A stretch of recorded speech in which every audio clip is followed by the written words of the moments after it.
Price lord. ದೇವರ ಅತಿ ಪರಿಶುದ್ಧವಾದ ನಾಮಕ್ಕೆ ಮಹಿಮೆ ಉಂಟಾಗಲಿ. ಕರ್ತನಲ್ಲಿ ಪ್ರೀತಿಯುಳ್ಳ ನನ್ನ ಎಲ್ಲ ಸಹೋದರ ಸಹೋದರಿಯರಿಗೆ ಯೇಸುವಿನ ಮಧುರವುಳ್ಳ ನಾಮದಲ್ಲಿ ವಂದನೆಗಳನ್ನು ಸಲ್ಲಿಸುವನಾಗಿದ್ದೇನೆ. ಪ್ರಿಯರೇ, ನೀವೆಲ್ಲರೂ ಚೆನ್ನಾಗಿದ್ದೀರೆಂದು ನಂಬಿದ್ದೇನೆ. ಹಾಗೆಯೇ ನಮ್ಮ ಕರ್ತನಾದ ಯೇಸು ಕ್ರಿಸ್ತನ ಕೃಪೆಯು ಸಮಾಧಾನವು ನಿಮ್ಮನ್ನು ಆಳ್ವಿಕೆ ಮಾಡಿ ನಡೆಸಲಿ ಎಂಬುದಾಗಿ ನಾವು ಪ್ರಾರ್ಥಿಸುವರಾಗಿದ್ದೇವೆ. ಪ್ರಿಯರೇ, ಈ ದಿನದಲ್ಲಿ ಒಂದು ಚಿಕ್ಕದಾದ ಸಂದೇಶವನ್ನು ಧ್ಯಾನ ಮಾಡೋಣ. ಈ ಸಂದೇಶಕ್ಕಾಗಿ ನಾವು 1 ಯೋಹಾನನ ಪತ್ರಿಕೆ 2ನೇ ಅಧ್ಯಾಯ ಅದರ 16ನೇ ವಚನವನ್ನು ಓದಿಕೊಳ್ಳೋಣ. ಲೋಕದಲ್ಲಿರುವ ಶರೀರದಾಸೆ, ಕಣ್ಣಿನಾಸೆ, ಬದುಕು ಬಾಳಿನ ಡಂಬ ಈ ಮೊದಲಾದವುಗಳೆಲ್ಲವೂ ತಂದೆಯಿಂದ ಹುಟ್ಟದೆ ಲೋಕದಿಂದ ಹುಟ್ಟಿದವುಗಳಾಗಿವೆ. ಪ್ರಿಯರೇ, ಈ ವಾಕ್ಯದಲ್ಲಿ ನಾವು ನೋಡ್ತೇವೆ, ಈ ಒಂದು ವಾಕ್ಯದಲ್ಲಿ ವಾಕ್ಯ ಹೇಳಲ್ಪಡ್ತದೆ, ಶರೀರದಾಸೆ, ಕಣ್ಣಿನಾಸೆ, ಬದುಕು ಬಾಳಿನ ಡಂಬ ಇವು ತಂದೆಯಾದ ದೇವರಿಂದ ಹುಟ್ಟದೆ ಲೋಕದಿಂದ ಹುಟ್ಟಿವೆ. ಅಂದರೆ ಸೈತಾನನಿಂದ ಹುಟ್ಟಿವೆ, ನಾವು ಇನ್ನೊಂದು ಅರ್ಥದಲ್ಲಿ ಹೇಳ್ಬೋದು. ಈ ವಾಕ್ಯವನ್ನು ಅಪೊಸ್ತಲನಾದ ಯೋಹಾನನು ಸಭೆ ಮಕ್ಕಳಿಗೆ ಬರೆಯುತ್ತಿರುವುದನ್ನು ನಾವು ನೋಡ್ತೇವೆ. ಪ್ರಿಯರೇ, ಮೇಲಿನ ವಚನಗಳಲ್ಲಿ ನಾವು ನೋಡುವಾಗ 13, 14, 15 ವಚನಗಳಲ್ಲಿ ನಾವು ನೋಡುವಾಗ ರಕ್ಷಿಸಲ್ಪಟ್ಟಂಥ ಸಭೆಯ ಮಕ್ಕಳಿಗೆ ಈ ಒಂದು ಎಚ್ಚರಿಸಿ ಬರೆಯುವಂಥದ್ದನ್ನು ಈ ಸಂದರ್ಭದಲ್ಲಿ ನಾವು ಕಾಣ್ತೇವೆ. ಈ ವಿಷಯಕ್ಕೆ ಹೋಗೋದಕ್ಕಿಂತ ಮುಂಚೆ ನಾವು ಸ್ವಲ್ಪ ವಿಷಯಗಳನ್ನು ಅರ್ಥ ಮಾಡಿಕೊಳ್ಳಬೇಕು. ಇವತ್ತಿನ ದಿನಮಾನಗಳಲ್ಲಿ ಸಭೆಯಲ್ಲಿ ಪಾಪದ ಕುರಿತಾಗಿ ಮಾತನಾಡಬಾರ್ದು, ಎಚ್ಚರಿಸಬಾರ್ದು ಎಂಬುದಾಗಿ ಕೆಲವು ಹೈಪರ್ ಗ್ರೇಸ್ನ ದುರ್ಬೋಧನೆಗಳು ಕೆಲವರು ಮಾಡುತ್ತಿರುವುದು ಬಹಳ ಶೋಚನೀಯ ಸಂಗತಿಯಾಗಿದೆ. ಅಷ್ಟು ಮಾತ್ರವಲ್ಲ, ಉಪವಾಸ ಮಾಡಬಾರ್ದು, ಅದು ನಮಗಲ್ಲ ಎಂಬುದಾಗಿ ಹೇಳುವಂಥ ದುರ್ಬೋಧನೆಗಳು ಕೂಡ ಈ ಸಮಾಜದಲ್ಲಿ, ಲೋಕದಲ್ಲಿ ನಾವು ಕಾಣಲಿಕ್ಕೆ ಸಾಧ್ಯವಾಗ್ತದೆ. ಅದೇ ಸಮಯದಲ್ಲಿ ಸ್ವಸ್ಥ ಬೋಧನೆಯೂ ಕೂಡ ಇವೆ. ಆದ್ದರಿಂದ ನಾವು ವಾಕ್ಯಗಳನ್ನು ಪರೀಕ್ಷಿಸಿದವರಾಗಿ ನಾವು ಎಚ್ಚರಿಕೆ ಉಳ್ಳವರಾಗಿ ನಡೆಯಬೇಕಾದಂಥ ಒಂದು ಹಂಗಿನಲ್ಲಿದ್ದೇವೆ. ಪ್ರಿಯರೇ, ದೇವರಿಗೆ ಮಹಿಮೆ ಉಂಟಾಗಲಿ. ಈ ವೇಳೆಯಲ್ಲಿ ಈ ವಾಕ್ಯದಲ್ಲಿ ನಾವು ನೋಡುವಾಗ ಶರೀರದಾಸೆ, ಕಣ್ಣಿನಾಸೆ, ಬದುಕು ಬಾಳಿನ ಡಂಬ ಸಭೆ ಮಕ್ಕಳಿಗೆ ಎಚ್ಚರಿಸಿ ಬರೆಯುವಂಥ ಒಂದು ಏನಾಗಿದೆ ಅಂತ ಹೇಳಿದರೆ ಒಂದು ವಾಕ್ಯವಾಗಿದೆ. ನಾವು ನೋಡ್ತೇವೆ, 1 ಕೊರಿಂಥದವರಿಗೆ ಬರೆದ ಪತ್ರಿಕೆ 10ನೇ ಅಧ್ಯಾಯ 12ನೇ ಅಧ್ಯಾಯದಲ್ಲಿ ವಚನದಲ್ಲಿ ನೋಡುವಾಗ ಅಪೊಸ್ತಲನಾದಂಥ ಪೌಲನು ಬರೆಯುವಂಥ ಒಂದು ವಾಕ್ಯ, ನಿಂತಿದ್ದೇನೆಂದು ನೆನೆಸುವನು ಬೀಳದಂತೆ ಎಚ್ಚರಿಕೆ ಆಗಿರಲಿ. ಇಸ್ರಾಯೇಲರ ಈ ಎಲ್ಲ ಸಂಗತಿಗಳು ನಮಗೆ ನಿದರ್ಶನಗಳಾಗಿಯೂ ಬುದ್ಧಿವಾದಗಳಾಗಿಯೂ ಬರೆಯಲ್ಪಟ್ಟಿವೆ ಎಂಬುದಾಗಿ 10ನೇ ಅಧ್ಯಾಯದಲ್ಲಿ 1 ಕೊರಿಂಥ 10ನೇ ಅಧ್ಯಾಯದಲ್ಲಿ ನೋಡ್ತೇವೆ. ಅನೇಕ ವಿಷಯಗಳಲ್ಲಿ ನಾವು ನೋಡ್ತೇವೆ ಎಚ್ಚರಿಸಿ ಬರೆಯುವಂಥದ್ದನ್ನು, ಮತ್ತು ಅಷ್ಟು ಮಾತ್ರವಲ್ಲ, ಆಧರಿಸುವಂಥದ್ದನ್ನು ನೋಡ್ತೇವೆ, ಸಂತೈಸುವಂಥದ್ದನ್ನು ನೋಡ್ತೇವೆ. ಆದರೆ ವಿಶೇಷವಾಗಿ ದೇವರು ಸತ್ಯವೇದದಲ್ಲಿ ಅಂದರೆ ಬೈಬಲ್ನಲ್ಲಿ ತನ್ನನ್ನು ಹಿಂಬಾಲಿಸುವಂಥ ಜನರಿಗೆ ಕರೆ ಕೊಡುವಂಥ ವೇಳೆಯಲ್ಲಿ ಹೆಚ್ಚಾನೆಚ್ಚು ಎಚ್ಚರಿಸಿ ಅವರನ್ನು ಗದರಿಸಿ ನಡೆಯುವುದನ್ನು ನಾವು ನೋಡ್ತೇವೆ. ಅದಕ್ಕಾಗಿಯೇ ನಾವು ನೋಡ್ತೇವೆ, ಸತ್ಯವೇದದಲ್ಲಿ ಪ್ರವಾದಿಗಳನ್ನು ಎಬ್ಬಿಸಿರುವ ಕಾರಣ ಜನರನ್ನು ಎಚ್ಚರಿಸುವುದಕ್ಕಾಗಿ, ಮೊದಲು ಎಚ್ಚರಿಸುವುದಕ್ಕಾಗಿ ಮತ್ತು ಆಶೀರ್ವದಿಸುವುದಕ್ಕಾಗಿಯೂ ಕೂಡ ಎಂಬುದಾಗಿ ನಾವು ಈ ಸಮಯದಲ್ಲಿ ಮರೆಯಬಾರದು. ಪ್ರಿಯರೇ, ಈ ವಾಕ್ಯದಲ್ಲಿ ನಾವು ನೋಡ್ತೇವೆ, ಶರೀರದಾಸೆ, ಕಣ್ಣಿನಾಸೆ, ಬದುಕು ಬಾಳಿನ ಡಂಬ, ಇದು ಸತ್ಯವೇದದಲ್ಲಿ ಹೇಗೆ ದೇವಜನರನ್ನು ಸೈತಾನನು ವಂಚಿಸುತ್ತಾನೆ ಎಂಬುದಾಗಿ ನಾವು ನೋಡುವಾಗ, ಪ್ರೈಸ್ ಗಾಡ್, ಇಲ್ಲಿ ನಾವು ಆದಿಕಾಂಡ ಪುಸ್ತಕದಲ್ಲಿ ನೋಡುವಾಗ ಇಲ್ಲಿ ದೇವರ ವಾಕ್ಯ ಹೇಳ್ತದೆ, 3ನೇ ಅಧ್ಯಾಯ 6ನೇ ವಚನದಲ್ಲಿ ನೋಡುವಾಗ ದೇವರ ವಾಕ್ಯ ಈ ರೀತಿ ಹೇಳ್ತಾನೆ, ಆಗ ಸ್ತ್ರೀಯು ಆ ಮರದ ಹಣ್ಣು ತಿನ್ನುವುದಕ್ಕೆ ಉತ್ತಮವಾಗಿಯೂ ನೋಡುವುದಕ್ಕೆ ರಮ್ಯವಾಗಿಯೂ ಜ್ಞಾನೋದಯಕ್ಕೆ ಅಪೇಕ್ಷಿಸತಕ್ಕಾಗಿಯೂ ಇದೆ ಎಂದು ತಿಳಿದು ಅದನ್ನು ತೆಗೆದುಕೊಂಡು ತಿಂದಳು. ಸಂಗಡ ಇದ್ದ ಗಂಡನಿಗೂ ಕೊಡಲು ಅವನು ತಿಂದನು ಎಂಬುದಾಗಿ ನೋಡಿ. ತಿನ್ನುವುದಕ್ಕೆ ಉತ್ತಮವಾಗಿಯೂ ಎಂಬುದಾಗಿ ನಾವು ನೋಡೋದಾದರೆ ಶರೀರದಾಸೆ, ನೋಡುವುದಕ್ಕೆ ರಮ್ಯವಾಗಿಯೂ ಎಂಬುದಾಗಿ ನಾವು ನೋಡುವಾಗ ಇಲ್ಲಿ ಕಣ್ಣಿನಾಸೆ, ಬದುಕು ಬಾಳಿನ ಡಂಬ ದೇವರಂತೆ ಆಗುತ್ತಿ ಎಂಬುದಾಗಿ ಸೈತಾನನು ಅವಳ ಕಿವಿಯಲ್ಲಿ ಊದಿರುವಂಥದ್ದನ್ನು ನಾವು ಈ ಸಮಯದಲ್ಲಿ ಗಮನಿಸಬೇಕು. ಪ್ರಿಯರೇ, ಅದೇ ರೀತಿಯಲ್ಲಿ ಪ್ರೈಸ್ ಗಾಡ್, ಈ ಲೋಕದಲ್ಲಿ ನರಾವತಾರ ಎತ್ತಿ ನಮ್ಮ ಮಧ್ಯದಲ್ಲಿ ವಾಸ ಮಾಡಿದ ಯೇಸು ಕ್ರಿಸ್ತನಿಗೂ ಕೂಡ ಶೋಧಕನು ಅಂದರೆ ಸೈತಾನನು ಇದೇ ರೀತಿಯಾಗಿ ಅವನೇನು ಮಾಡಿದ, ಶೋಧಿಸಿದನು. ಆ ಶೋಧನೆಯಲ್ಲಿ ಎರಡನೇ ಆದಾಮನಾದ ಯೇಸು ಕ್ರಿಸ್ತನು ಜಯಿಸಿರುವುದನ್ನು ನಾವು ನೋಡ್ತೇವೆ. Praise God. ಅಲ್ಲಿ ನೋಡುವಾಗ ನಾನು ಸಂಕ್ಷಿಪ್ತವಾಗಿ ಹೇಳಲಿಕ್ಕೆ ಬಯಸ್ತೇನೆ. ಮತ್ತಾಯನ ಬರೆದ ಸುವಾರ್ತೆ 4ನೇ ಅಧ್ಯಾಯ 4ನೇ ವಚನದಿಂದ ನಾವು ನೋಡುವಾಗ ಕರ್ತನಾದ ಯೇಸು ಕ್ರಿಸ್ತನಿಗೆ ಸೈತಾನ ಬಂದು ಹೇಳ್ತಾನೆ, ನೀನು ದೇವರ ಮಗನಾಗಿದ್ದರೆ ಕಲ್ಲುಗಳನ್ನು ರೊಟ್ಟಿಯನ್ನಾಗಿ ಮಾಡು. ಇದು ಶರೀರದ ಆಸೆ, ಕಣ್ಣಿನ ಆಸೆ. ಆಮೇಲೆ ಅವನು ಎತ್ತರದ ಬೆಟ್ಟಕ್ಕೆ ಕರ್ಕೊಂಡೋಗಿ ಎಲ್ಲ ವೈಭವಗಳನ್ನು ತೋರಿಸಿ, ಲೋಕದ ವೈಭವವನ್ನು ತೋರಿಸುವಂಥದ್ದು ಇದು ಕಣ್ಣಿನ ಆಸೆ.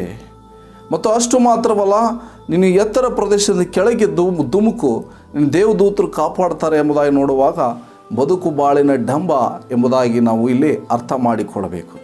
ಪ್ರಿಯರೇ, ಈ ಒಂದು ಸಂದರ್ಭದಲ್ಲಿ ಪ್ರತಿಯೊಬ್ಬ ಯೇಸುವನ್ನು ಹಿಂಬಾಲಿಸುವಂಥ ಪ್ರತಿಯೊಬ್ಬ ಶಿಷ್ಯನಿಗೂ ಇಂಥ ಶೋಧನೆಗಳು ಲೋಕದಲ್ಲಿ ಉಂಟು ಪ್ರಿಯರೇ. ಆದ್ದರಿಂದ ನಾವು ಈ ಶರೀರದ ಆಸೆಯನ್ನು, ಕಣ್ಣಿನ ಆಸೆಯನ್ನು, ಬದುಕು ಬಾಳಿನ ಡಂಬವನ್ನು, ಬದುಕು ಬಾಳಿನ ಡಂಬ ಅಂದರೆ ಅಹಂಕಾರ, ಗರ್ವ, ಇವೆಲ್ಲವನ್ನು ನಾವು ಏನು ಮಾಡಬೇಕು? ಜಯಿಸಬೇಕು. ಇದನ್ನು ಹೇಗೆ ಜಯಿಸಲಿಕ್ಕೆ ಸಾಧ್ಯ ಎಂಬುದಾಗಿ ನಾವು ಮುಂದೆ ನೋಡೋಣ.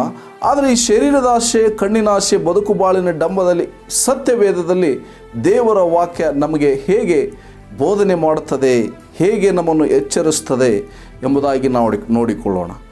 ನಾವು ರೋಮಾಪುರದವರಿಗೆ ಬರೆದ ಪತ್ರಿಕೆ 12ನೇ ಅಧ್ಯಾಯ 2ನೇ ವಚನದಲ್ಲಿ ನಾವು ನೋಡುವಾಗ ಅಲ್ಲಿ ಹೇಳ್ತದೆ, ಇಹಲೋಕದ ನಡವಳಿಕೆಯನ್ನು ಅನುಸರಿಸದೆ ಪರಲೋಕ ಭಾವದವರಾಗಿರ್ರಿ. ಹೀಗಾದರೆ ಇಹಲೋಕದ ನಡವಳಿಕೆಯನ್ನು ಅನುಸರಿಸದೆ ನೂತನ ಮನಸ್ಸನ್ನು ಹೊಂದಿಕೊಂಡು ಪರಲೋಕದ ಭಾವದವರಾಗಿರ್ರಿ. ಹೀಗಾದರೆ ದೇವರ ಚಿತ್ತಾನುಸಾರವಾದದ್ದು, ಅಂದರೆ ಉತ್ತಮವಾದದ್ದು, ಮೆಚ್ಚುಗೆಯಾದದ್ದು, ದೋಷವಿಲ್ಲದ್ದು ಯಾವುದೆಂದು ವಿವೇಚಿಸಿ ತಿಳಿದುಕೊಳ್ಳುವಿರಿ. ನೋಡಿ, ಶರೀರದ ಆಸೆ ಇದು ಇಹಲೋಕದ ನಡವಳಿಕೆ ಆಗಿದೆ. ಆದ್ದರಿಂದ ಸತ್ಯವೇದ ಏನು ಹೇಳ್ತದೆ ನಮಗೆ? ಇಹಲೋಕದ ನಡವಳಿಕೆಯನ್ನು ಅನುಸರಿಸದೆ ನೂತನ ಮನಸ್ಸನ್ನು ಹೊಂದಿಕೊಂಡು ಪರಲೋಕದ ಭಾವದವರಾಗಿರ್ರಿ. ಅಂದರೆ ನಾವು ದೇವರ ವಾಕ್ಯ ಏನು ಹೇಳ್ತದೆಯೋ ಅದ್ರ ಪ್ರಕಾರ ನಾವು ಏನು ಮಾಡಬೇಕು? ಚಿಂತಿಸಿ ನಡೆಯುವವರಂತಾಗಿರಬೇಕು. ಅದನ್ನೇ ಧ್ಯಾನಿಸಿ ನಾವು ಏನು ಮಾಡಬೇಕು? ನಡೆಯುವಂಥವರಾಗಿರ್ಬೇಕು. ಹೀಗೆ ಮಾಡಿದರೆ ನಾವು ದೇವರ ಸನ್ನಿಧಾನದಲ್ಲಿ ಏನಂತ ಹೇಳಿದರೆ, ದೇವರ ಚಿತ್ತಾನುಸಾರವಾದದ್ದು ಯಾವುದು, ಅಂದರೆ ಉತ್ತಮವಾದದ್ದು, ಮೆಚ್ಚುಗೆವಾದದ್ದು, ದೋಷವಿಲ್ಲದ್ದು ಯಾವುದೆಂದು ವಿವೇಚಿಸಿ ತಿಳಿದುಕೊಳ್ಳಲಿಕ್ಕೆ ಸಾಧ್ಯವಾಗ್ತದೆ. ಇಲ್ಲ ಅಂಥೇಳಿದರೆ ನಾವು ಇದನ್ನು ಈ ರೀತಿ ಮಾಡಲಿಲ್ಲ ಅಂಥೇಳಿದರೆ ಆದಾಮ ಹವ್ವಳ ಹಾಗೆ ವಂಚನೆಗೆ ಒಳಗಾಗಿ ಪಾಪದಲ್ಲಿ ಬಿದ್ದು ನಾವೇನಾಗ್ತೇವೆ ಅಂತ ಹೇಳಿದರೆ ನಾಶನ ಮಾರ್ಗದಲ್ಲಿ ಹೋಗ್ತೇವೆ. ಇವತ್ತು ಕ್ರಿಸ್ತನನ್ನು ಹಿಂಬಾಲಿಸುವಂಥವರು ನಾವು ನೋಡ್ತೇವೆ, ಅನೇಕರು ಇಂಥ ಪಾಪಗಳಲ್ಲಿ ಬಿದ್ದಿರುವುದನ್ನು ನಾವು ಸೂಕ್ಷ್ಮವಾಗಿ ಗಮನಿಸಲು ಸಹಾಯವಾಗ್ತದೆ. ಅಷ್ಟು ಮಾತ್ರವಲ್ಲ, ಈ ಲೋಕದಲ್ಲಿ ನಾವು ಸಮಸ್ಯೆಗಳಿಲ್ಲ ದೊಡ್ಡ ಸಮಸ್ಯೆ ಈ ಪಾಪವನ್ನು ಜಯಿಸುವಂಥದ್ದು ಆಗಿದೆ ಪ್ರಿಯರೇ. ಯಾಕಂತ ಹೇಳಿದರೆ ಈ ಪಾಪ ಎಂಬುದು, ಆಸೆ ಎಂಬುದು ಬಸರಾಗಿ ಪಾಪವನ್ನು ಹೇರ್ತದೆ. ಪಾಪ ಕೊಡುವ ಸಂಬಳ ಮರಣ, ಅಂದರೆ ನರಕ. ಆದ್ದರಿಂದ ರೋಮಾಪುರದವರಿಗೆ ಬರೆದ ಪತ್ರಿಕೆಯಲ್ಲಿ ನಾವು ನೋಡ್ತೇವೆ, ಏನಂಬುದಾಗಿ 8ನೇ ಅಧ್ಯಾಯ 13ನೇ ವಚನದಲ್ಲಿ ನಮಗೆ ಸ್ಪಷ್ಟವಾಗಿ ಹೇಳ್ತದೆ, ನೀವು ಶರೀರ ಭಾವವನ್ನು ಅನುಸರಿಸಿ ಬದುಕಿದರೆ ಸಾಯುವುದು ನಿಶ್ಚಯ. ನೀವು ಪವಿತ್ರಾತ್ಮನಿಂದ ದೇಹದ ದುರಾಭ್ಯಾಸಗಳನ್ನು ನಾಶ ಮಾಡುವುದಾದರೆ ಜೀವಿಸುವಿರಿ ಎಂಬುದಾಗಿ. Praise God. ನೋಡಿ, ಇಲ್ಲಿ ಶರೀರ ಭಾವ ಅಂದರೆ ಶರೀರ ಏನು ಹೇಳ್ತದೆ, ಲೋಕ ಏನು ಹೇಳ್ತದೆ, ಲೋಕದ ಆಚಾರ ವಿಚಾರಗಳು ಏನು ಹೇಳ್ತದೆ, ಇದನ್ನು ನಾವು ಅನುಸರಿಸಿ ನಡೆಯುವುದಾದರೆ ಇದು ಆತ್ಮಿಕ ಮರಣ. ಭೌತಿಕವಾಗಿಯೂ ನಾವು ದೇವರ ಆಶೀರ್ವಾದವನ್ನು ಕಳೆದುಕೊಳ್ತೇವೆ. ಅಷ್ಟು ಮಾತ್ರವಲ್ಲ, ಆತ್ಮಿಕ ಮರಣ ಅಂದರೆ ನರಕಕ್ಕೆ ದೊಬ್ಬಲ್ಪಡಲಿಕ್ಕೆ ಇದು ಏನಾಗ್ತದೆ? ಸಾಧ್ಯವಾಗ್ತದೆ. ಸೊ ಆದ್ದರಿಂದ ನಾವೇನಾಗ್ತದೆ ಅಂದರೆ ಶರೀರದ ಆಸೆ ಎಂಬುದಾಗಿ ನಾವು ನೋಡುವ ಆವಾಗಲೇ ಹೇಳಿದಾಗೆ ಆಸೆ ಎಂಬುದು ಬಸರಾಗಿ ಪಾಪವನ್ನು ಹೇರುತ್ತದೆ. ಪಾಪ ಕೊಡುವ ಸಂಬಳ ಮರಣ ಎಂಬುದಾಗಿ ನೋಡ್ತೇವೆ. ಮರಣ ಅಂದರೆ ನರಕಕ್ಕೆ ತೆಗೆದುಕೊಂಡು ಹೋಗುವಂಥದ್ದು. ಆದ್ದರಿಂದ ರೋಮಾಪುರದವರಿಗೆ ಬರೆದ ಪತ್ರಿಕೆ 13ನೇ ಅಧ್ಯಾಯ 13-14ನೇ ವಚನಗಳಲ್ಲಿ ವಿಶೇಷವಾಗಿ ದೇವಜನರಿಗೆ ಹೇಳುವಂಥ ಮಾತು ಏನಂದರೆ, ದುಂದೌತಣ, ಕುಡಿಕತನಗಳಲ್ಲಿ ಆಗಲಿ, ಕಾಮವಿಲಾಸ, ನಿರ್ಲಜ್ಜಾ ಕೃತ್ಯಗಳಲ್ಲೇ ಆಗಲಿ, ಜಗಳ, ಹೊಟ್ಟೆ ಕಿಚ್ಚುಗಳಲ್ಲೇ ಆಗಲಿ ಕಾಲ ಕಳೆಯದೆ ಹಗಲು ಹೊತ್ತಿಗೆ ತಕ್ಕ ಹಾಗೆ ಮಾನಸ್ಥರಾಗಿ ನಡೆದುಕೊಳ್ಳೋಣ. ದೇಹದ ಆಶೆಗಳನ್ನು ಪೂರೈಸುವುದಕ್ಕಾಗಿ ಚಿಂತಿಸದೆ ಕರ್ತನಾದ ಯೇಸು ಕ್ರಿಸ್ತನನ್ನು ಧರಿಸಿಕೊಳ್ಳಿರಿ. ನೋಡಿ, ದುಂದೌತಣ, ಕುಡಿಕತನ, ಕಾಮ ವಿಲಾಸ, ನಿರ್ಲಜ್ಜ ಕೃತ್ಯಗಳಲ್ಲಿ, ಜಗಳ, ಹೊಟ್ಟೆ ಕಿಚ್ಚುಗಳಲ್ಲಿ ಕಾಲ ಕಳೆಯಿದೆ. ನೋಡಿ, ಇವೆಲ್ಲ ಏನಾಗಿದೆ ಅಂದರೆ ಶರೀರದ ಆಸೆಗಳಾಗಿದೆ. ಇವುಗಳನ್ನು ಮಾಡುವಂಥವನು ನಮಗೆ ಸ್ಪಷ್ಟವಾಗಿ ಗೊತ್ತಿದೆ, ಇದು ಶರೀರದ ಆಸೆ. ಶರೀರದ ಭಾವದವರಾಗಿ ನಡೆಯುವವರು ಅವರು ಸಾಯುವರು ಎಂಬುದಾಗಿ ನಾವು 8:13 ರೋಮಾಪತ್ರಿಕೆಯಲ್ಲಿ ನಾವು ನೋಡಿದ್ವಿ ಪ್ರಿಯರೇ. ಅಂದರೆ ಇದು ವಿಶೇಷವಾಗಿ ದೇವರನ್ನು ಹಿಂಬಾಲಿಸುವ ಅಪೊಸ್ತಲನಾದ ಯೋಹಾನ, ನಾವು ಮೊದಲು ಓದಿದಂಥ ವಾಕ್ಯ 1 ಯೋಹಾನ 2:16 ಹೇಳ್ತದೆ. ಅದು ಸಭೆಯ ಮಕ್ಕಳಿಗೆ ವಿಶೇಷವಾಗಿ ಕಾಳಜಿ ವಹಿಸಿ ಬರೆಯುವಂಥ ಮಾತವಾಗಿದೆ ಪ್ರಿಯರೇ. ಆದ್ದರಿಂದ ಇಲ್ಲಿ ನಾವು ಗಮನಿಸ್ತೇವೆ, ದೇವರಿಗೆ ಸ್ತೋತ್ರವಾಗಲಿ. ಆದ್ದರಿಂದ ಈ ಕಣ್ಣಿನ ಆಸೆ ಎಂಬುದಾಗಿ ನೋಡಿದ್ರೆ ಪಾತಾಳಕ್ಕೂ ನಾಶನ ಲೋಕಕ್ಕೂ ಹೇಗೆ ತೃಪ್ತಿ ಇಲ್ಲ, ಕಣ್ಣಿಗೆ ತೃಪ್ತಿ ಇಲ್ಲ. ಕಣ್ಣು ನೋಡಿದ್ದನ್ನೇ ಬಯಸುವಂಥದ್ದು, ಅದನ್ನೇ ಮೋಹಿಸುವಂಥದ್ದು, ಅದನ್ನೇ ನಾವು ನಮ್ಮ ಹೃದಯದಲ್ಲಿ ಇಟ್ಟುಕೊಂಡು ಅದರ ಹಿಂದೆ ಹೋಗಿ ಅನೇಕ ಸಂಹಾರ ನಾಶನಗಳಲ್ಲಿ ಹೋಗುವಂಥವರು ಅನೇಕ ಜನರನ್ನು ನಾವು ನೋಡ್ತೇವೆ ಪ್ರಿಯರೇ.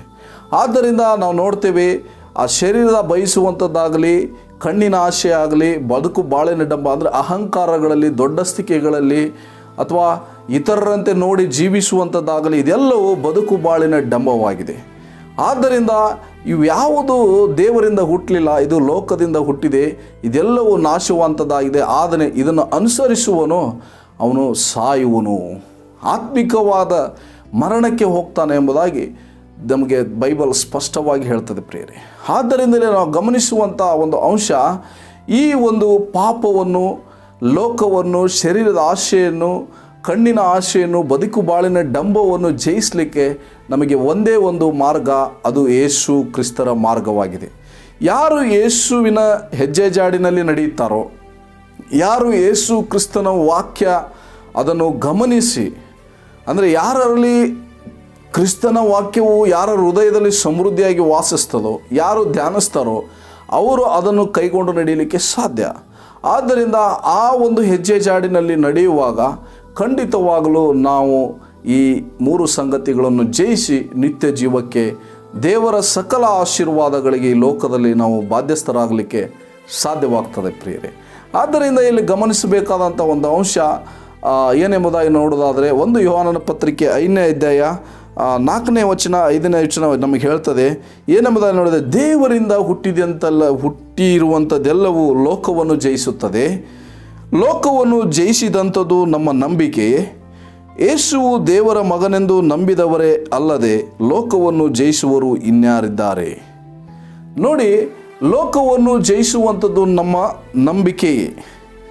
ಅಂದರೆ ಯೇಸು ಕ್ರಿಸ್ತನ ಮೂಲಕವಾಗಿ ನಾವು ಯಾರ್ಯಾರು ದೇವರ ಮಕ್ಕಳಾಗಿದ್ದೇವೋ, ಅಷ್ಟು ಮಾತ್ರವಲ್ಲವೂ ಯೇಸುವನ್ನು ಯಾರು ಹಿಂಬಾಲಿಸ್ತಾ ಇದ್ದಾರೋ, ಹೆಜ್ಜೆ ಜಾಡಿನಲ್ಲಿ ನಡೀತಾ ಇದ್ದಾರೋ, ಈ ನಂಬಿಕೆ ಎಂಬುದಾಗಿ ನಾವು ನೋಡುವುದಾದರೆ, ನೋಡಿ, ಅಲ್ಲಿ ನಂಬಿಕೆ ಎಂಬುದಾಗಿ ನಾವು ಇನ್ನೂ ಸ್ಪಷ್ಟವಾಗಿ ತಿಳಿಯುವುದಾದರೆ, ಕ್ರಿಸ್ತನಿಗೆ ವಿಧೇಯರಾಗುವುದು ಮತ್ತು ಆತನ ವಾಗ್ದಾನಗಳನ್ನು ನಾವು ಭರವಸೆಯಿಂದ ಹಿಡಿದುಕೊಂಡು ಪ್ರಾರ್ಥನೆ ಮಾಡುವುದು ಎಂಬುದಾಗಿ ನಾವು ಕಾಣಲಿಕ್ಕೆ ಸಾಧ್ಯವಾಗ್ತದೆ. ನಂಬಿಕೆ ಎಂಬುದಾಗಿ ಇನ್ನೊಂದು ಅರ್ಥವನ್ನು ನಾವು ನೋಡೋದಾದರೆ, ಆತನನ್ನು ಪ್ರತಿದಿನ ನಮ್ಮ ಶಿಲುಬೆಯನ್ನು ಹೊತ್ತುಕೊಂಡು ಹಿಂಬಾಲಿಸುವುದು ಆಗಿದೆ ಪ್ರಿಯರೇ. ಆದ್ದರಿಂದ ಇಲ್ಲಿ ಗಮನಿಸಬೇಕಾದಂಥ ಸಂಗತಿ, ಈ ಯೇಸುವು ದೇವರ ಮಗನೆಂದು ನಂಬಿದವರೇ ಅಲ್ಲದೆ ಲೋಕವನ್ನು ಜಯಿಸುವವರು ಇನ್ಯಾರಿದ್ದಾರೆ ಎಂಬುದಾಗಿ ಒಂದು ಪ್ರಶ್ನೆ ಇದೆ. ನೋಡ್ರಿ, ನಾವು ಯೇಸು ಕ್ರಿಸ್ತನಲ್ಲಿ, ಕರ್ತನಾದ ಯೇಸು ಕ್ರಿಸ್ತನ ಹೆಜ್ಜೆ ಜಾಡಿನಲ್ಲಿ ನಡೆಯುವಂಥವರೇ ಅದನ್ನು ಜಯಿಸಲಿಕ್ಕೆ ಸಾಧ್ಯವಿದೆ. ಮತ್ತು ಇನ್ನಾರಿಗೂ ಇದು ಸಾಧ್ಯವಾಗುವುದಿಲ್ಲ. ಈ ಒಂದು ಶರೀರದ ಆಶೆಯಲ್ಲಿ, ಕಣ್ಣಿನ ಆಶೆಯಲ್ಲಿ, ಬದುಕು ಬಾಳಿನಲ್ಲಿ ಡಂಬ ಎಂಬ ಪಾಪಗಳಲ್ಲಿ ಬಿದ್ದು ಅವರೇನಾಗ್ತಾರೆ, ನರಕಕ್ಕೆ ಹೋಗುವಂಥವರಾಗಿದ್ದಾರೆ.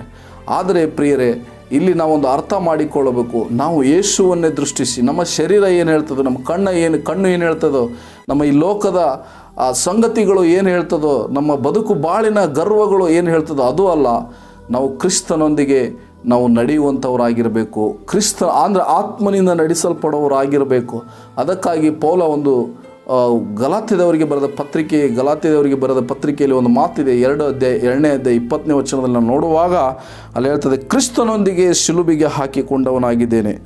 ಶಿಲುಬೆಗೆ ಹಾಕಿಸಿಕೊಳ್ಳುವುದಂದರೆ ಈ ಶರೀರದ ಆಸೆ, ಕಣ್ಣಿನ ಆಸೆ, ಬದುಕು ಬಾಳಿನ ಡಂಬ ಎಂಬುದು ಇದೆಯಲ್ಲ, ಇವು ಸತ್ತಂಥ ಅವಸ್ಥೆ. ಆದ್ದರಿಂದ ಇಲ್ಲಿ ನಾವು ನೋಡ್ತೇವೆ, ಇನ್ನು ಜೀವಿಸುವನು ನಾನಲ್ಲ, ಕ್ರಿಸ್ತನು ನನ್ನಲ್ಲಿ ಜೀವಿಸುತ್ತಾನೆ. ನೋಡಿ, ನಮ್ಮಲ್ಲಿ ಕ್ರಿಸ್ತನು ಜೀವಿಸುವುದಂದರೆ ಈ ವಾಕ್ಯಗಳು ನಮ್ಮಲ್ಲಿ ಕಾರ್ಯ ಮಾಡೋಕ್ಕೆ ನೆಲೆಗೊಳ್ಳಬೇಕು. ಕ್ರಿಸ್ತನಲ್ಲಿ ನೆಲೆಗೊಂಡವರಾಗಿರಬೇಕು. ಕ್ರಿಸ್ತನನ್ನು ದೃಷ್ಟಿಸಿ ನಾವು ನಡೆಯಬೇಕು. ಇವತ್ತು ನಮ್ಮ ಶರೀರ ಏನು ಹೇಳ್ತದೆ, ನಮ್ಮ ಕಣ್ಣು ಏನು ಬಯಸ್ತದೆ, ಶರೀರ ಏನು ಬಯಸ್ತದೆ, ಇವತ್ತು ನಾನು ಏನಾಗಿದ್ದೇನೋ ಹಾಗೆ ಅದರ ಮೇಲೆ ಗರ್ವಪಟ್ಟು ನಾನು ಏನು ಎಷ್ಟು ಇದು ಆಗಿದ್ದೇನೆ ಎಂಬುದಾಗಿ ದೊಡ್ಡಸ್ತಿಕೆ ಮೇಲೆ ಅಹಂಕಾರದಿಂದ ನಾನು ಎಂಬುದನ್ನು ಬಿಟ್ಟು ನಾವು ಕ್ರಿಸ್ತನಲ್ಲಿ ಜೀವಿಸಬೇಕೆಂಬುದೇ ದೇವರ ಚಿತ್ತವಾಗಿದೆ. ಆದ್ದರಿಂದ ಇಲ್ಲಿ ಗಮನಿಸಬೇಕು, ಪ್ರೈಸ್ ಗಾಡ್, ಈ ಶರೀರದ ಆಸೆ, ಶರೀರ ಭಾವದವರು ದೇವರಿಗೆ ಏನಾಗಿದ್ದಾರೆ, ಶತ್ರುಗಳಾಗಿದ್ದಾರೆ. ಅವರನ್ನು ದೇವರು ಮೆಚ್ಚಲಾರನು ಎಂಬುದಾಗಿ ನಾವು ರೋಮಾಪುರದವರಿಗೆ ಬರೆದ ಪತ್ರಿಕೆಯಲ್ಲಿ ನೋಡ್ತೇವೆ. ಆದ್ದರಿಂದ ನಿಜವಾದ ದೇವರ ಮಕ್ಕಳು ಅಂದರೆ ಯಾರ್ಯಾರು ದೇವರ ಆತ್ಮನಿಂದ ನಡೆಸಿಕೊಳ್ತಾರೋ, ಅಂದರೆ ದೇವರ ವಾಕ್ಯದ ಅನುಸಾರ ಜೀವಿಸ್ತಾರೋ, ಅದಕ್ಕೆ ಹೇಳಿದ ಇಹಲೋಕದ ನಡವಳಿಕೆಯನ್ನು ಅನುಸರಿಸದೆ ನೂತನ ಮನಸ್ಸನ್ನು ಹೊಂದಿಕೊಂಡು ನಾವು ಏನು ಮಾಡಬೇಕು, ಪರಲೋಕದ ಭಾವದವರಾಗಿರಬೇಕೆಂಬುದಾಗಿ ನಾವು ನೋಡೋದಾದರೆ, ಪರಲೋಕದ ಭಾವ ಅಂದರೆ ಅದು ದೇವರ ವಾಕ್ಯ, ಯೇಸು ಕ್ರಿಸ್ತನ ಮನಸ್ಸಾಗಿದೆ. ಅದನ್ನು ನಾವು ಅನುಸರಿಸಿ ನಡೆಯುವಾಗ ಖಂಡಿತವಾಗಲೂ ನಾವು ಏನಂತ ಈ 3 ವಿಷಯಗಳಲ್ಲಿ ಜಯ ಸಾಧಿಸಲಿಕ್ಕೆ ಸಾಧ್ಯವಾಗ್ತದೆ. ಇದು ಅನ್ಯರಿಗೆ ಬರೆದಂಥ, ಈ ಲೋಕಕ್ಕೆ ಬರೆದಂಥ ಮಾತುಗಳಲ್ಲ. ಮುಖ್ಯವಾಗಿ ಇದು ದೇವರ ಸಭೆಗೆ, ದೇವರ ಮಕ್ಕಳು, ಯೇಸುವನ್ನು ಹಿಂಬಾಲಿಸುವಂಥವರಿಗೆ ಬರೆಯಲ್ಪಟ್ಟದ್ದಾಗಿದೆ. ಸೊ ಆದ್ದರಿಂದ ಇವತ್ತು ಯಾಕೆ ಅಂದರೆ, ಇವತ್ತು ಅನೇಕರು ಯೇಸುವನ್ನು ಹಿಂಬಾಲಿಸುವಂಥರು ಇವತ್ತು ಕೆಲವರು ಪಾಪಗಳಲ್ಲಿ ಬಿದ್ದು, ರಹಸ್ಯವಾದ ಪಾಪಗಳಲ್ಲಿ ಬಿದ್ದು ಅವರು ಏನಾಗ್ತಾರೆ, ಸಂವಾರ ನಾಶನಗಳಲ್ಲಿ ಸಿಕ್ಕಾಕೊಂಡಿದ್ದಾರೆ. ಅವರು ಅನೇಕ ಉರುಳುಗಳಿಗೆ ಸಿಕ್ಕಾಕೊಂಡಿದ್ದಾರೆ, ನರಕದ ಮಾರ್ಗದಲ್ಲಿದ್ದಾರೆ ಪ್ರಿಯರೇ. ಆದ್ದರಿಂದ ಈ ಶರೀರದ ಆಸೆ, ಕಣ್ಣಿನ ಆಸೆ, ಬದುಕಲು ಬಾಳಿನ ಡಂಬಯವನ್ನು ನಾವು ಗೆಲ್ಲಬೇಕಾದ್ರೆ ನಾವು ಏನು ಮಾಡ್ಬೇಕಂತ ಹೇಳಿದ್ರೆ, ಯೇಸುವನ್ನೇ ದೃಷ್ಟಿಸಿ ನೋಡಬೇಕು. ಪ್ರತಿ ಕ್ಷಣದಲ್ಲೂ ನಾವು ನೂತನ ಮನಸ್ಸನ್ನು ಹೊಂದಿಕೊಂಡವರಾಗಿ ಪರಲೋಕದ ಭಾವದವರಾಗಿರಬೇಕು. ಯಾಕಂದರೆ ಈ ಶರೀರದ ದಾರಿಯಲ್ಲಿರುವಾಗ ನಮಗೆ ಖಂಡಿತವಾಗಲೂ ಸೈತಾನನು ವಂಚಿಸಲಿಕ್ಕೆ ನೋಡ್ತಾ ಇರ್ತಾನೆ. ಹೇಗೆ ನಾವು ಆದಾಮ ಹವ್ವಳನ್ನು ನಾವು ನೋಡ್ತೇವೆ, ಈ ಆದಾಮ ಹವ್ವಳನ್ನು ಹೇಗೆ ಸೈತಾನನು ವಂಚಿಸಿದನು, ಅದೇ ರೀತಿಯಾಗಿ ಎರಡನೇ ಆದಾಮನ ಯೇಸು ಕ್ರಿಸ್ತನು ಕೂಡ ಹೇಗೆ ವಂಚಿಸಲಿಕ್ಕೆ ಬಂದನು, ಹಾಗೆಯೇ ಕೂಡ ಪ್ರೈಸ್ ಗಾಡ್ ಆತನು ಈ ಲೋಕದ ಸಂಗತಿಗಳ ಮೂಲಕ ಆ ಸೈತಾನನು ಅವನು ನಮ್ಮನ್ನು ವಂಚಿಸಲಿಕ್ಕೆ ಪ್ರಯತ್ನ ಮಾಡ್ತಿರ್ತಾನೆ. ಆದ್ದರಿಂದ ನಾವು ಎಚ್ಚರವಾಗಿದ್ದು ಪ್ರೈಸ್ ಗಾಡ್ ನಾವು ಅದನ್ನು ಜಯಿಸಬೇಕು ಪ್ರಿಯರೇ. ಯಾರು ಯೇಸು ಕ್ರಿಸ್ತನಲ್ಲಿ ಜೀವಿಸ್ತಾರೋ, ಯಾರು ಯೇಸುವಿನ ಮಾರ್ಗದಲ್ಲಿ ಹೆಜ್ಜೆ ಜಾಡಿನಲ್ಲಿ ನಡೀತಾರೋ ಅವರಿಗೆ ಮಾತ್ರ ಜಯಿಸಲಿಕ್ಕೆ ಸಾಧ್ಯವಾಗ್ತದೆ. ಯಾಕಂದರೆ 16ನೇ ಅಧ್ಯಾಯದಲ್ಲಿ ನಾವು ನೋಡುವಾಗ, ನೀವು ನನ್ನಲ್ಲಿದ್ದು ಮನಃಶಾಂತಿಯನ್ನು ಹೊಂದಿದವರಾಗಿರಬೇಕೆಂದು ಈ ಮಾತುಗಳನ್ನ ಹೇಳ್ತಾನೆ. ನಿಮಗೆ ಲೋಕದಲ್ಲಿ ಸಂಕಟ ಉಂಟು, ಆದರೆ ಲೋಕವನ್ನು ನಾನು ಜಯಿಸಿದ್ದೇನೆ, ಧೈರ್ಯವಾಗಿರಿ ಎಂಬುದಾಗಿ. ನೋಡು, ಲೋಕವನ್ನು ಜಯಿಸಿದವನನ್ನು ನಾವು ಹಿಂಬಾಲಿಸುವಾಗ ನಮಗೆ ಜಯ ಸಿಗಲಿಕ್ಕೆ ಸಾಧ್ಯವಾಗ್ತದೆ. ಆದ್ದರಿಂದ ಪ್ರಿಯರೇ, ಈ ಲೋಕದ ಎಲ್ಲ ಸಂಕಟ ಹೋರಾಟಗಳಲ್ಲಿ, ಈ ಶರೀರಾಸೆ, ಕಣ್ಣಿನಾಸೆ, ಬದುಕು ಬಾಳಿನ ಡಂಬಗಳಲ್ಲಿ ಸಿಕ್ಕಿ ಹಾಕಿಕೊಳ್ಳದೆ ಆ ಕರ್ತನಾದ ಯೇಸು ಕ್ರಿಸ್ತ ಮೂಲಕ ದೇವರು ಜಯವನ್ನು ಕೊಟ್ಟು ನಿಮ್ಮನ್ನು ಆಶೀರ್ವಾದ ಮಾಡಿ ನಡೆಸಲಿ ಎಂಬುದಾಗಿ ನಾವು ಪ್ರಾರ್ಥಿಸ್ತೇವೆ. ಈ ವೇಳೆಯಲ್ಲಿ ಪ್ರಾರ್ಥನೆ ಮಾಡಿಕೊಳ್ಳೋಣ. ಪ್ರೀತಿಯುಳ್ಳ ಪರಲೋಕ ತಂದೆ ಆದ ದೇವರೇ, ಹೌದು ಕರ್ತನೆ, ಅಪ್ಪ, ಈ ಲೋಕವನ್ನು ಜಯಿಸುವುದಕ್ಕೆ, ಶರೀರದಾಸೆ, ಕಣ್ಣಿನಾಸೆ, ಬದುಕು ಬಾಳಿನ ಡಂಬವನ್ನು ಜಯಿಸಲಿಕ್ಕೆ ನಮಗೆ ನಿಮ್ಮ ಬಲವನ್ನು ಕೊಡು, ಕೃಪೆಯನ್ನು ಕೊಡು. ನಿಮ್ಮ ನಾಮ ಮಹಿಮೆ ಹೊಂದಲಿ. ಇವು ಸಂದೇಶವನ್ನು ವೀಕ್ಷಿಸುವಂಥವು ಅಪ್ಪ, ನಿನ್ನ ಪರಿಶುದ್ಧಾತ್ಮನ ಬಲವನ್ನು, ವಾಕ್ಯದ ಬಲವನ್ನು ಕೊಟ್ಟು ಈ ಲೋಕವನ್ನು ಜಯಿಸಿ ನಡೆಯುವಂತೆ ಸ್ವಾಮಿ ಸಹಾಯ ಮಾಡು. ಎಲ್ಲ ಮಹಿಮೆ ನಿಮಗೊಬ್ಬರಿಗೆ ಸಲ್ಲಿಸುತ್ತಾ ಪ್ರಾರ್ಥನೆ ಯೇಸು ಕ್ರಿಸ್ತರ ಧನ್ಯ ನಾಮದಲ್ಲಿ ಬೇಡಿ ಹೊಂದಿದ್ದೇವೆ, ಪರಲೋಕದ ಜೀವವುಳ್ಳ ತಂದೆಯೇ. Amen. Thank you. God bless you.